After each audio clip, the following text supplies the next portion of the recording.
Tired of ads barging into your favorite news podcasts? Good news. Ad-free listening on Amazon Music is included with your Prime membership. Just head to amazon.com/ad-free news podcasts to catch up on the latest episodes without the ads. Enjoy thousands of Acast shows ad-free for Prime subscribers. Some shows may have ads. On today's Smart 7, Britain launches new Dragonfire weapon, Trump stumbles in New Hampshire, and lots more. It's Monday 22nd of January, it's National Blondie Brownie Day, and happy birthday Ricky Garcia. The Smart 7. It's news, but not the news.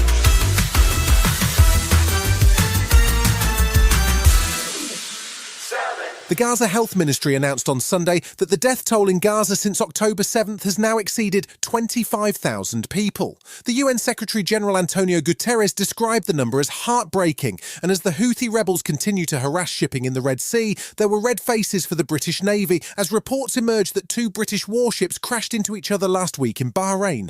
The issue apparently was wiring-related. Defence Secretary Grant Shapps was putting on a brave face and talking up a spectacular new weapon, codenamed Dragonfire, instead. I put a new weapon called a Dragonfire, which is a laser weapon capable of actually taking down, for example, those Houthi missiles or incoming drones. It costs about a tenner to fire one of those, compared with hundreds of thousands of pounds potentially to fire a missile. The Israeli Prime Minister's refusal to consider a two-state solution after the current war ends was a topic for discussion when Scottish First Minister Humza Yousaf sat down with the BBC on Sunday. He says the remarks should be condemned in the strongest possible terms and also had harsh words for Labour leader Sir Keir Starmer. Nobody understands what Keir Starmer stands for. Why has he not shown the appropriate leadership on the issue of Gaza? But I don't know how anybody can see that level, as I say, of death and destruction and not call for an immediate halt and an immediate ceasefire. After winning the battle with Tory rebels, there was considerable confusion over Prime Minister Rishi Sunak's decision to immediately start a conflict with the House of Lords. He held a press conference last Thursday at which he warned the Lords not to delay the Rwanda bill and pointedly referred to the passing of the bill as the will of the people. Those remarks didn't play well, and the Rwanda bill was given a 2-month timetable in what is being seen as a rebuke for the PM. However, Conservative peer Nicky Morgan says it's not necessarily a bad sign. I think the bill will go through the House of Lords. We are very clear we are not the elected chamber, and therefore, actually, if the government wants this to go through, I think ultimately it will. Labour's Shadow Home Secretary Yvette Cooper still thinks that the Rwanda scheme is tackling the wrong part of the problem when the focus should be on criminal gangs. It is important to say that the Rwanda scheme will only ever cover less than 1% of those arriving in the country, to the tune of £400 million being sent to Rwanda for a scheme that's sending more Home Secretaries than asylum seekers.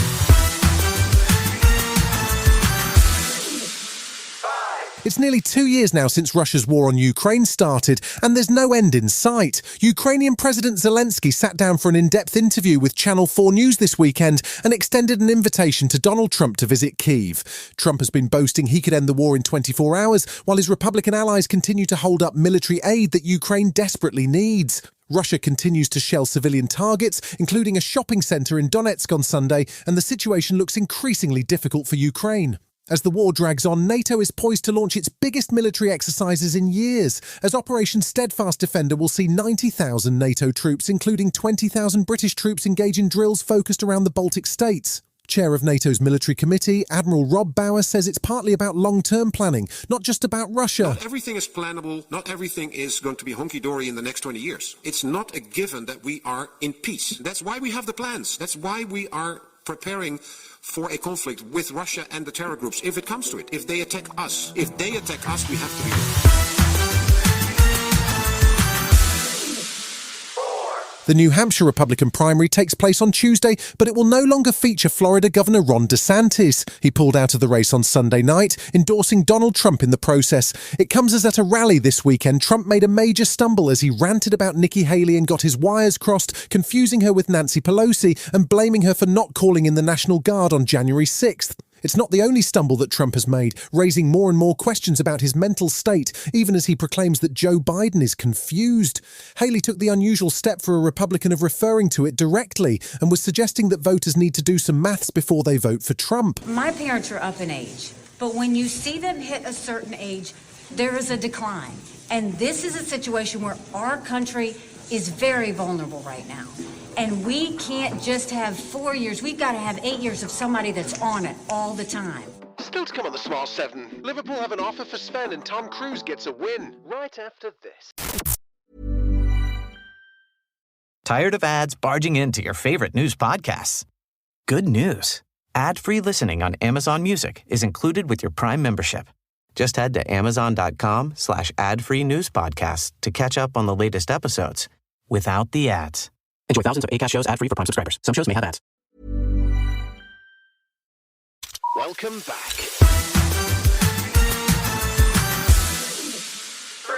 As the Premier League's winter break comes to an end, there were only 4 games across the weekend. Sunday saw West Ham travel to take on Sheffield United, with Sheffield managing a 102nd-minute equaliser that saw the game end 2-2. Liverpool travelled to Bournemouth and came away 4-0 winners, which leaves them 5 points clear at the top of the table.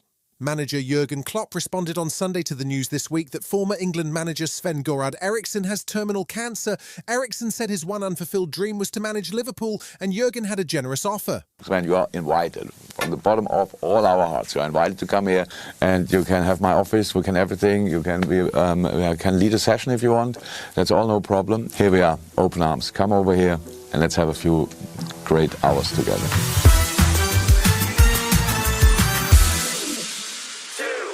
Tom Cruise may be a big box office star, but he's not exactly been blessed with many awards in his career. But Top Gun Maverick has proven to be a box office hit and also picked up a Golden Globe nomination and a SAG award. So it's not totally surprising that when Tom got a call from the Rotten Tomatoes website, he was happy to do a special video message. And before you ask, it was a Golden Tomato for the best reviewed action and adventure movie. I speak on behalf of McHugh, our entire cast and crew, that we are thrilled and truly honored to be not only one of the best reviewed films of the year, but the best reviewed action movie of 2023.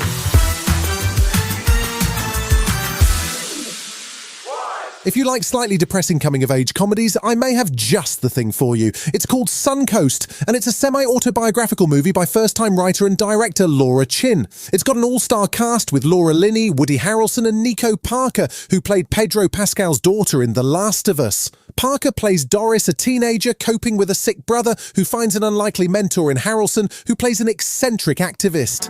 My brother's dying. He hasn't talked in years. I'm so sorry. My wife passed away. My dad died when I was 3. Christ, it ain't a competition. I think I should start sleeping at Suncoast so your brother doesn't get too lonely. He's my child. When he's in pain, I'm in pain. I'm your child, too. What about God's sake, give me a break. You've been listening to The Smart 7. We'll be back tomorrow at 7 a.m. Hit that follow button and have a great day. Give us 7 minutes, we'll give you the world. Tired of ads crashing your comedy podcast party? Good news. Ad-free listening on Amazon Music is included with your Prime membership.